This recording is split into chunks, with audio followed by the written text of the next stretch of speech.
there was a bit of an incident that really got slightly out of hand. If you want to share that story, you feel free to do so. I think there were a few incidents over the day. We worked very hard. Our feet were beating the street pretty much all day. We talked ourselves out completely. We lost our voices.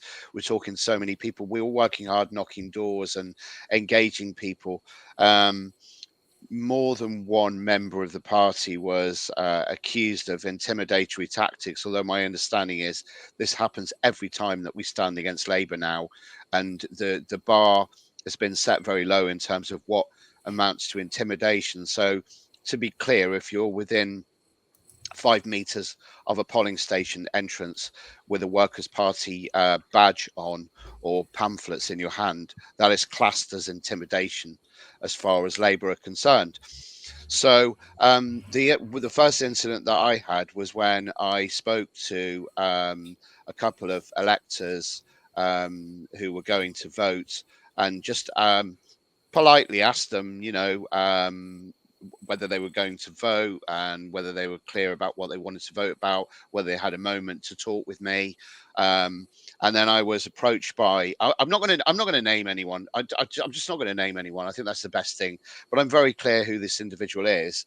Um, Basically approached me. And when somebody goes to poke you in the chest, but they don't actually quite touch you, but it's so close, it feels like they've touched you.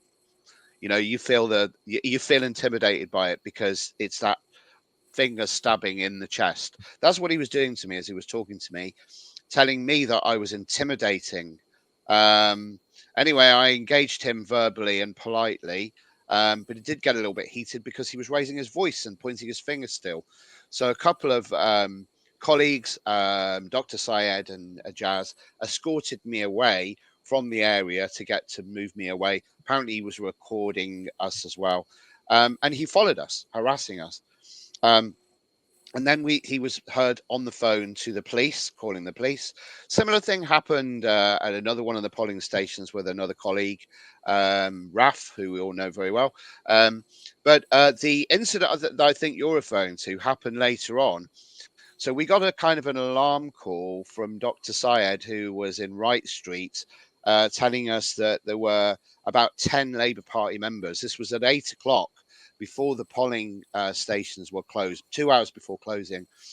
And they were panicking because they realised that it was running close and they weren't getting a lot of votes. So they basically, all of them just went down the whole street, just banging all the doors, 8 o'clock at night. People watching TV and stuff like that. It was banging on the doors, just seeing who came out. And Dr. Syed called us and panicked and said, they're just getting everyone out their houses. They're just, we need to start canvassing people in that area as well. And this is democratic activity. And I guess there's no law against knocking a door, but it was pretty full on. So I turned up, and we were trying to engage members of the public as well, but we were outnumbered basically. So I resorted to something which is not illegal, but I got my megaphone out basically. And the effect of this was that they were shouting at me initially. Um, and calling me a clown and all sorts of different things because I had a megaphone, which I personally think they should have had a megaphone, really, if they were concerned with that. But they called the police, and within a short amount of time, they all ran away and went somewhere else. And then the police showed up.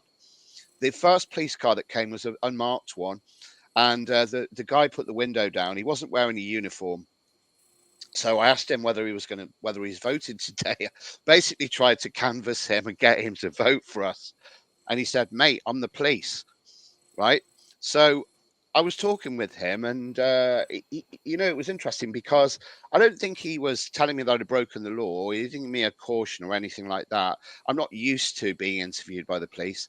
Another police vehicle turned up. There were at least four police officers there. I think what they wanted was for everyone to calm down. But I suppose the issue that I've got is that this particular individual who's with Labour, who was resorting to this, accusing us of intimidation all day, was also involving the police in this. And I think this is just basically this is what they're resorting to. They're not trying to win votes, they're trying to stop us from winning votes. I met this individual too, and I argued with him that when he approached me and said you're not allowed to sort of leaflet about polling stations, I said that they were actually at 8:30 they were leafleting outside the polling station along with Tusk.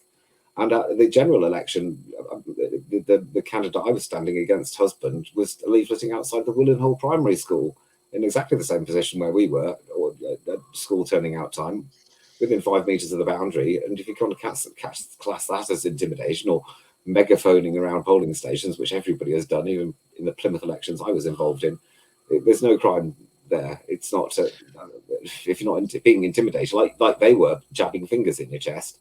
That's not intimidatory, really, if you ask me.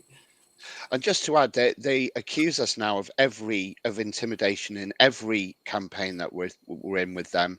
I'm assured by other members nationally, and they're also accusing other parties like Tusk, Trade Union, Socialist Coalition of intimidation as well. And Dave Nellis spoke to me at the counting station, told me that they had also been accused of intimidation. I just believe for talking to people. Tusk did fly post a load of stuff on lump posts, and I think that's a separate issue that Tusk may have to answer to. But that's what the Labour councillor told me about their activities, which is a bit beyond the pale. You can't go fly posting